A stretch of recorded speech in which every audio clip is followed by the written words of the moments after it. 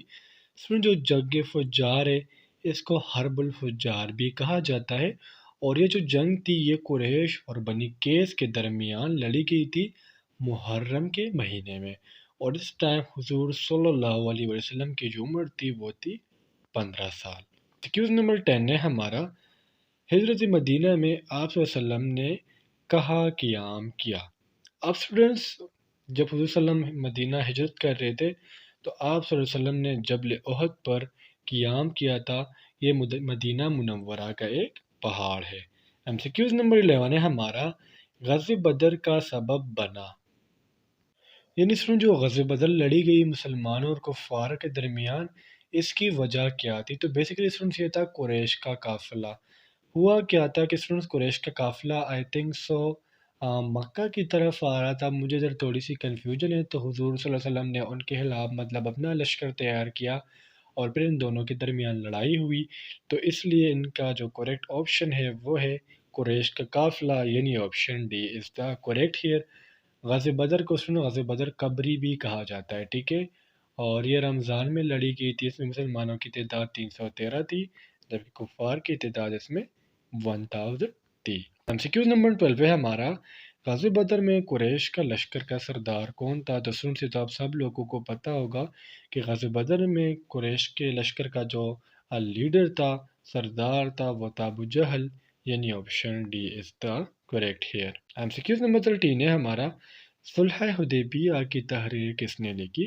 صلح حدیبیہ جو ہے بیسیکلی مسلمانوں اور میرے خیال سے یہودیوں کے درمیان ایک معاہدہ ہوا تھا حدیبیہ کنواں کے قریب، تو اس لیے اس کا جو نام ہے وہ بھی صلح حدیبیہ رکھا گیا۔ یہ معاہدہ ہوا تھا 628 ہجری کو، ٹھیک ہے، اور اس کی جو تحریر ہے یہ لکھی ہے حضرت علی رضی اللہ تعالیٰ عنہ نے، یعنی option C is the correct here. M C Qs number 14 ہے ہمارا، غزوہ موتا کس سن ہجری میں لڑا گیا؟ تو غزوہ موتا جو ہے یہ بیسیکلی 9 ہجری کو لڑا گیا، یعنی option A is the correct here. اس میں جو مسلمانوں کی تعداد تھی وہ آئی تھنک سو 3000 تھی، اور جو کفار تھے وہ 2 لاکھ کے بھی، مطلب خیال سے 2.5 لاکھ تھے، ٹھیک ہے۔